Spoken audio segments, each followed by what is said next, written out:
Besok, Presiden Joko Widodo dan Wakil Presiden Ma'ruf Amin genap 1 tahun memimpin negara. Pemerintahan Jokowi Ma'ruf alami dinamika karena harus mengubah haluan 5 program prioritas setelah diterpa pandemi COVID-19.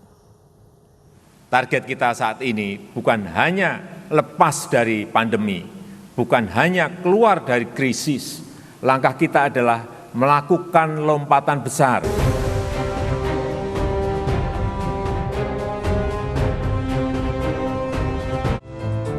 Satu tahun pemerintahan Presiden Joko Widodo Jilid 2 tentu tak mudah.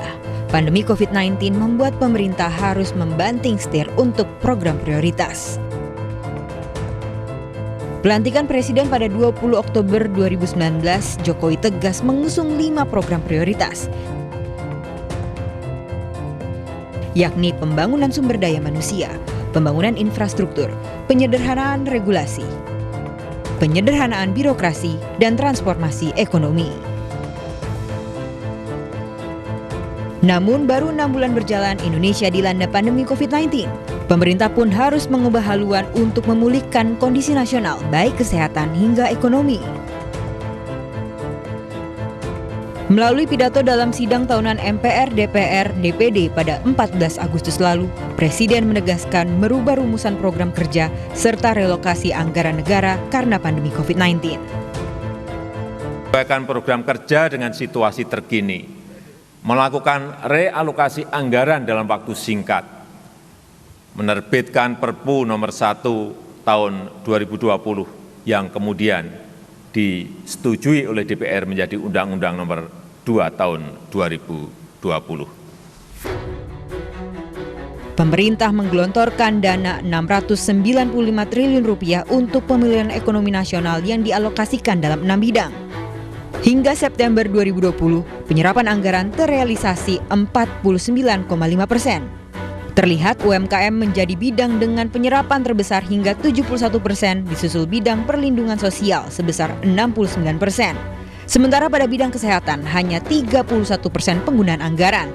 Padahal laju kasus COVID-19 di tanah air tidak menunjukkan tren menurun sejak teridentifikasi pada awal Maret 2020. Jika diingat pada 18 Agustus 2020, Presiden menegur para menterinya dalam sidang kabinet paripurna di Istana Negara, Jakarta.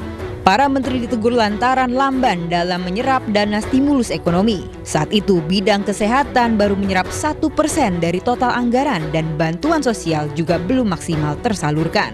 Padahal kasus COVID-19 terus naik dan pertumbuhan ekonomi terus merosot. Ini extraordinary. Saya harus ngomong apa adanya, nggak ada progres. Yang signifikan nggak ada.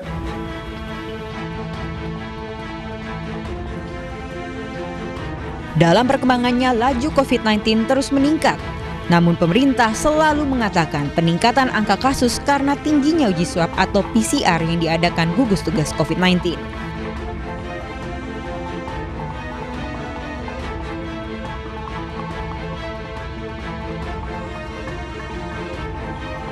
Dengan laju kasus seperti ini, Indonesia berada di posisi 19 dengan kasus COVID-19 terbanyak di dunia dan menjadi negara kasus terbanyak di kawasan Asia Tenggara. Padahal berbagai upaya pemerintah Jokowi lakukan untuk menekan laju kasus COVID-19 di bidang kesehatan.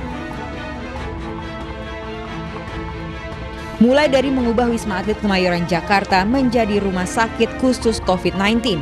Awalnya yang hanya dibuka 4 tower pada April 2020, kini 10 tower telah digunakan.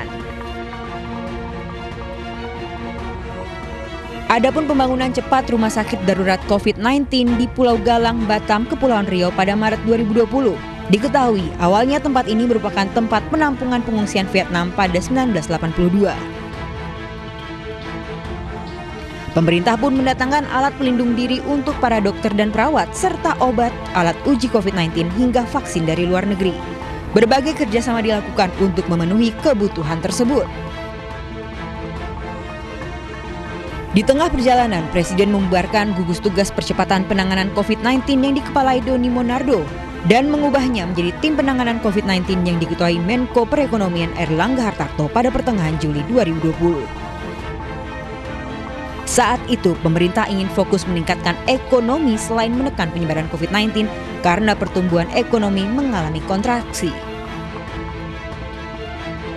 Pada kuartal awal, Indonesia berada di posisi 2,97%, namun mengalami kontraksi pada kuartal kedua sebesar minus 5,32%. Menteri Keuangan Sri Mulyani memperkirakan kuartal ketiga Indonesia tetap mengalami kontraksi, namun sekitar minus 2,0%.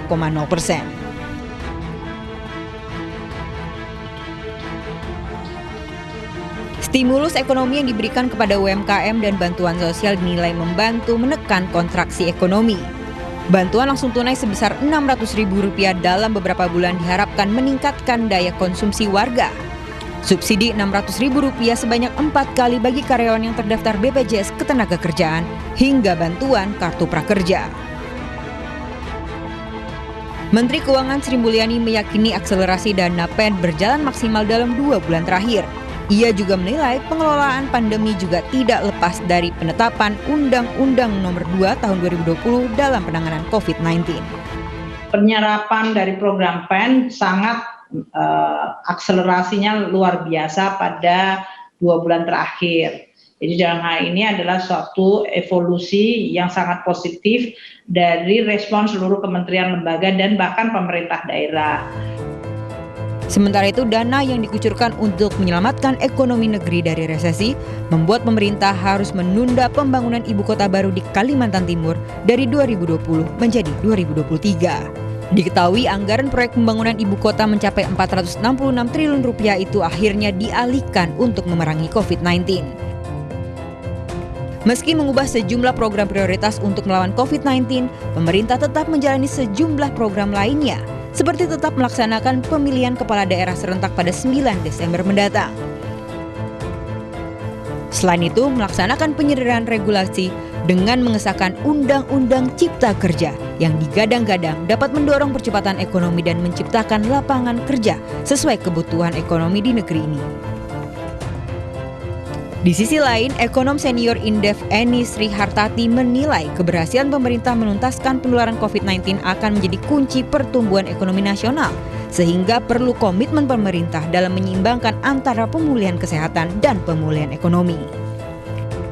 Kedua adalah koordinasi. Jadi ini kebijakan-kebijakan antar sektoral ini bukan saling mendukung, tetapi saling berpolemik. Misalnya sampai hari ini masih ada polemik mana yang kita dahulukan terlebih dahulu, kesehatan atau ekonomi dulu. Kalau kita misalnya terlalu mengoptimalkan kesehatan, nanti ekonominya akan babak belur dan semua orang bukan mati karena COVID tapi mati karena kelaparan. Kan ini bentuk-bentuk ya, bentuk-bentuk adanya miskoordinasi atau tidak koordinasi itu tidak berjalan dengan baik.